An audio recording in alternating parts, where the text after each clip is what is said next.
How's it going, y'all? I'm Danny, and this is my course walkthrough for the This Side of Heaven Championship course in Jonesboro, Arkansas. It was pretty wet and soggy out there, but I think I got a couple of good shots. I should be able to show y'all what's up. This is the course that's going to be used for the Jonesboro Open in 2018. It's a Pro Tour stop, and I guess that's it. Yeah, let's jump right into it. Hole 1 here is 450-foot par 3. I'm throwing a Fusion Defender, and really you just don't want to be left or right. Just if you can't reach this hole, just throw it straight and get it in the middle of the fairway and take your jump putt. I'm about circle's edge here on the right side, uphill putt, and I guess I don't know. I didn't really want this one. But yeah, putting was off, and I'm sort of shaking off some off-season rust here. So hole 2, going Fusion Defender out of Big Hyzer. This is an 820-foot par 4. And this tee shot, they moved this tee pad up a little bit from last year, so you can kind of gap it straight a little bit easier, which is probably what I should have done. But you really don't want to be too far left. My footing was really, really hard here. I'm going Fusion Defender again on the upshot, and I just can't reach it. There's really hard to get distance off the tee here because you either have to gap it or go Big Hyzer. So Lucid Warden upshot, I'm taking a par on this one. Not too bad. Moving on to hole 3, this is a 435-foot par 3. I'm going Lucid Trespass off the tee. Just a hyzer flip. It plays over a valley, sort of. It doesn't really go downhill hardly at all. But yeah, this is a hole that's in your head you always get it, but in practice it doesn't always work out that way. This is a beautiful shot out of that Trespass. Yeah, I got kind of lucky there. That was my first shot off the tee too. It took me a few tries on hole 1, but that was my first shot on hole 3. Got it there. Moving on to hole 4 here. This is a low ceiling off the tee. You could throw a backhand or a forehand Anheuser. I was just worried about the ceiling, and my backhand was coming out nose up, so I just took the forehand, throw a little Anheuser, because you want to be on that left side. If you're anywhere on the right, those trees are going to pinch you off and make your upshot a little bit harder. So I'm just going a Lucid Verdict here for my upshot. I want to say it's like a 600-foot hole. So yeah, just play a couple of 300-foot shots and call it a day. You don't want to make this one too complicated. Just get off to that left side underneath the ceiling and then pitch up. Hole 5 here is a 495-foot par 3. There is OB short of the basket, so I'm just laying up short with an EMAC Truth. This one actually almost went OB, though. It went pretty far. This is pretty far downhill, so it is actually reachable. I tried throwing a Defender here to try and reach it. I sawed it off a little bit, and you see that nose up. But it was going. It could have got there if it had flexed a little bit to the right, but it caught those bushes right at the end. It just barely wasn't over. So yeah, the shots are there. It's 495, doesn't quite play that far, but it's a real risky shot with that OB on the right. And plus, if you lay up short, you still have a jump putt at it. So I think that's going to be the play. It's just a putter or mid-range, just straight through it and pitch up there. Moving on to hole 6, it's a 315-foot forehand. That's about the only shot that's really going to work consistently here is that forehand. That's my Kremlin out there, Biofusion Criminal. Just took me a few tries to get the glide on that disc because I tended to saw it off. But yeah, this one shouldn't be anything too complicated. Moving on to hole 7 here, 615-foot par 4, which is kind of short for a par 4, but this hole is really tricky. Uphill over the little hill there off the tee really takes off a lot of your distance because you have to throw it so high. So I just went with a hyzer flip trespass, and this second shot, the gap for the basket is on the left there. So you really have to throw either a forehand or an Anheuser, but with the branches up high, I think a forehand's the shot. So go as far as you can and then throw a forehand. It looks like you could gap it through that right side, but there's really not an angle through there. You might be able to throw like a grenade or something through the top, but I think just having a forehand or an Anheuser is going to be ideal. I didn't quite skip into the green here. I was right on the edge of it, and I still had a putt there. So I think that's the way to go. Hole 8 here is a 324-foot par 3, and this one again is just a forehand. You really have to have a backhand and a forehand on this course. That's a Fusion Defender because all my criminals were terrible. So you just got to make sure you get glide on it, get it out there, and let it fade into the basket. It shouldn't be anything too complicated if you've got a forehand. Simon throws a FD roller though. That's stupid. Hole 9 here, 750-foot par 4. I'm going Lucid Trespass. There's kind of a gap off the tee. You can see those branches on the left and the right. They kick down everything I threw at them.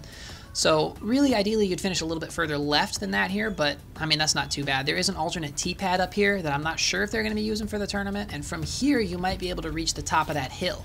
That's a Fusion Defender there, but most of my tee shots are going to end up on that slant, which makes footing a little bit hard. It's ideal to throw like a forehand because of the way the green opens up, but I went with the backhand here and just got it low. It'd really have to fade straight. If you're going to park it, you're going to want to throw a forehand, but the backhand will get up there to give you a putt. This is about 50 feet downhill, and I just didn't even try and throw it in. That was terrible. But I'm going to wrap up the par. Nothing too complicated here. Moving on to hole 10, this is a 360-foot par 3, and if you have the forehand for this hole, that is the shot.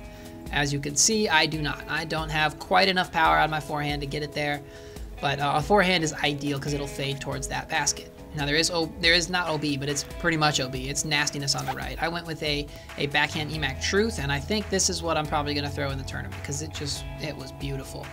Just nice and straight, and the whole play is a little bit downhill, so it kind of glided underneath that ceiling and kept going. Gave me this 20-foot putt that I should really make, but I suck at putting, so that's about it. Hole 11 here is a 560-foot par 4. The shot off the tee is a hyzer with whatever disc you have. You don't want to saw it off short because there's OB, but you really can't go long, so just throw a generic hyzer and you'll probably be in the open. The second shot is a forehand again. That green opens up to the left. They do that a lot out on this course. They really make you have a backhand and a forehand if you're going to be competitive. If you don't have both of those shots, you're going to be struggling. So nothing too complicated about this par 4. Just throw a hyzer, throw a forehand, and don't be in the trees.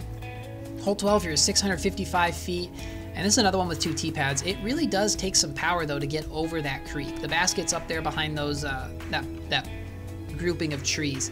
It takes a lot more power than I expected to get over here. I walked up and threw one, and threw like a hyzer, and I thought it was over, and it landed right in the water. So this is that alternate tee pad. The first shot was a Fusion Defender. This is a Lucid Trespass that I have this very beat up, and I'm just, it's a lot easier to clear the creek here, but it's really not going to get you a putt on a par 4. So upshot here is a forehand. I can see a backhand work in the back. The basket is on that slope though, so it's going to be tricky to put it really close without any ground action. But I did. I have about a 25-footer here, and I again can't make a putt. That's cool. Hole 13 here is a 353-foot par 3, and it is a very sharp dogleg to the left. You've got to get a hyzer out of your hand and some flare towards the basket. They again had a different tee pad here. I don't know if we're going to be playing this, but I figured I would show it. It plays, I want to say like 290 feet, just a much easier hyzer. It's up and to the right. This is my jump putt from my first tee shot, and I just didn't want it enough. Didn't quite get up there. Hole 14 here is a 520-foot par 3. And it's downhill, so you'd think it'd be reachable, but it's a chunk. It's a hard shot to get. So you don't want to be in those woods on the right. They might be OB, but they are definitely not where you want to be. And it was very muddy. You see how I was pretty much in a puddle there. So I didn't really care about this upshot, but my play is going to be to lay up short and then pitch it up there. Hole 15 here is 270 feet. I'm going with a verdict on a hyzer. This is the easiest hole on the course. The green slants to the left, so you don't want to get too tricky with it, but just throw a nice easy hyzer up there. Is the par 5, 850 feet. I'm going Fusion Defender off the tee, and there's water that's short. There's water that is between the end of the fairway and the basket that plays OB, and so it takes 2 really good chunks to get there. I'm going for it on my second shot here, trying to play an anhyzer with that Lucid Trespass, and I think this one's in the water. You see I start waving at it there? I was convinced that one was just going to splash, but it barely cleared it.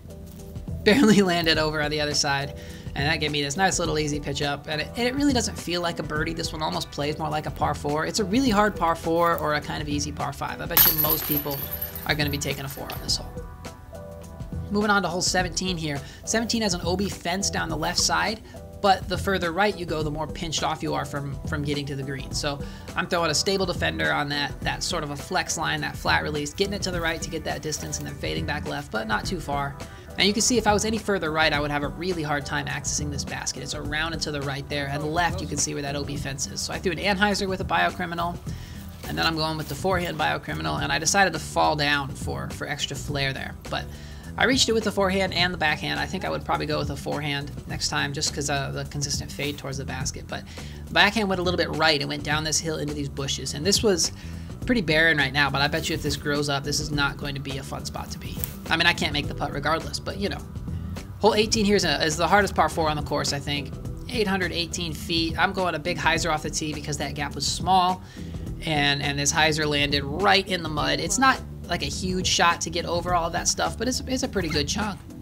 Going up the gut is trickier because it's a tiny gap, but you're probably not going to be as far off the fairway. if you don't power it up enough. I actually ended up throwing from my second shot because it wasn't as muddy, but the basket is still way, way up there. It's hard to get a lot of distance off of this tee. So I'm going with a Lucid Trespass out of hyzer flip, and it doesn't get there. It's pretty short and to the right, and so I'll just take my Lucid Wharton, upshot here, and then tap in for the 3. And that is the course. That is the gold course at this side of heaven in Jonesboro, Arkansas. I hope y'all enjoyed it. Like I said, my form wasn't perfect. I have a lot of nose up on that release, and my putting was definitely off. So thank you. Please save those comments for another video, and I hope you enjoyed it. Thanks, y'all.